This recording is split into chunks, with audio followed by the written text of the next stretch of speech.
This is TWiT. We thought that we should bring a guest in to talk about something which obviously is of big concern to us today. That was yesterday, the FCC voting along party lines 3-2 to drop the net neutrality regulations. Now, we could go into a song and dance about why it's a bad idea. I could give you survival techniques for explaining what all of this means to your family as you go home for the holidays, but we're going to do that next week. Instead, I want to give you some measures that might help you look into the future. Perhaps a way to respond to what's going on if you are an advocate of net neutrality, and that is perhaps to build out your own networks.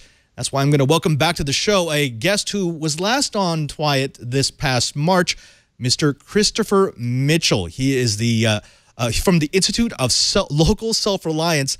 He's the director of Community Broadband Networks Initiative with the ILSR. Chris, did I get that all right? Because you've got a really long title. Yes, you nailed it. Thank you. Fantastic.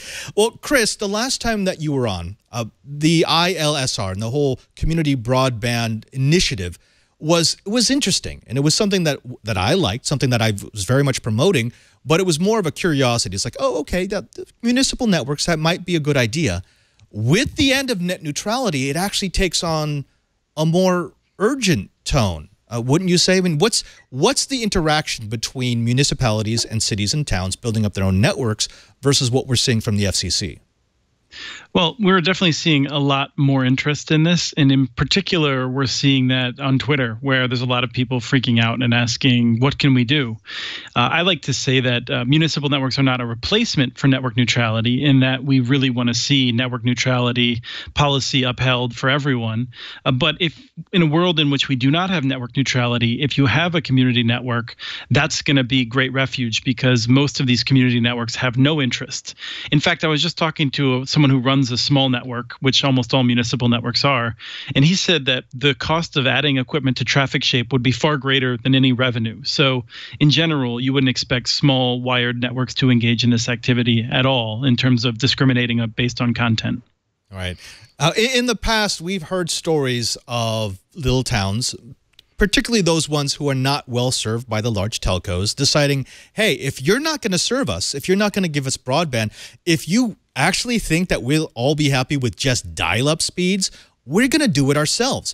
And there was a huge fight. Every single time one of these cities has decided to do this, an incumbent will come in, and even though they refuse to serve the area, they'll say, you can't do this. This is not allowed.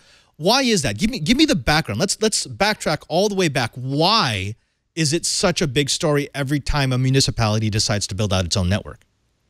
Well, it's a big story because the incumbents don't face a lot of competition. In fact, we've been running some numbers because of net neutrality. And to give you a specific example, California has 39 million people. Like a quarter of them only have one option for broadband. But among those who have a choice, about 20% of those, which is to say that if you look at the entire population of California, half of the people of California can only choose to get broadband from one or two firms that are big national companies that have a history of violating net neutrality. When you have that kind of market power, when you basically control half of California, you don't want to have to worry about competition. And so they will respond to any threat of competition in the strongest manner they can. When a local government is proposing competition, the best thing you can do to try and stop it is to shout socialism and say, right, you know, this is unfair competition. So that's why that argument happens. But when you look at the big companies, they respond to competition in a similar way, no matter who it comes from. They just try to find the most effective argument for their given opponent.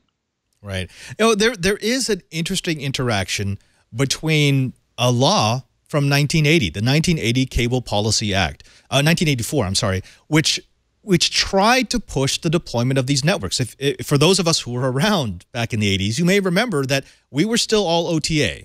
Unless you lived in a large metro area, we got all of our content over the air, broadcast, and it was a way to try to entice companies to come in and put down the money needed to deploy. Now, in that 1984 Act, in that policy piece, we essentially said, we will give you right of way. We will give you this functional monopoly, but, and this is specifically spelled out in the Act, you have to work for the greater good of the community. Unfortunately, that wasn't really well defined. It was sort of nice words that have fallen to the wayside. What is in the 1984 Act that might allow for a municipality to say, look, you've shirked your duty. You haven't lived up to that act. Now it's our opportunity to step in and do your job for you? Well, the 1984 Act certainly gave cities the authority to engage in monopoly franchises. Some cities, most cities, I think, in fact, pursued that. And that's why roughly 85–90% of America has access to cable networks, because if for a cable network to build in a city, they had to build to everyone. That was one of the requirements typically. Now, that law was superseded in 1996 by the Telecommunications Act of 1996 with the various amendments. Right. And so the ability of cities to give exclusive franchises for either telephone or video services was greatly limited. And since then, half of the states have actually limited the authority of local governments to give any kind of franchise. And no one's allowed to give an exclusive franchise. So to the extent that you live in a city that can negotiate franchises today, first of all, it's kind of rare. Second of all, the city is very limited in what it can ask for.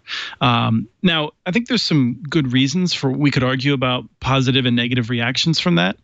But when I hear, as is inevitable in the chat room for TWiT shows, for instance, somebody saying, well, it's government franchises that are restricting competition, I kind of want to light my hair on fire. I get a little bit upset. Me too. Because we tried exclusive franchises. They had some good effects. They had some negative effects. Now we're in a period where we're not using exclusive franchises, but we've found that the just natural economics of building these networks is such that there are still monopolies, even if government is not protecting them. Although, frankly, you and I could spend an hour talking about some of the ways in which the federal government is doing things around the edges to help AT&T and Comcast. But the broader point is really that even if we didn't have government, we would probably still have these telecom monopolies, because it just makes sense for Wall Street to corner these markets, because you can make so much money with a monopoly. That trumps any urge for competition.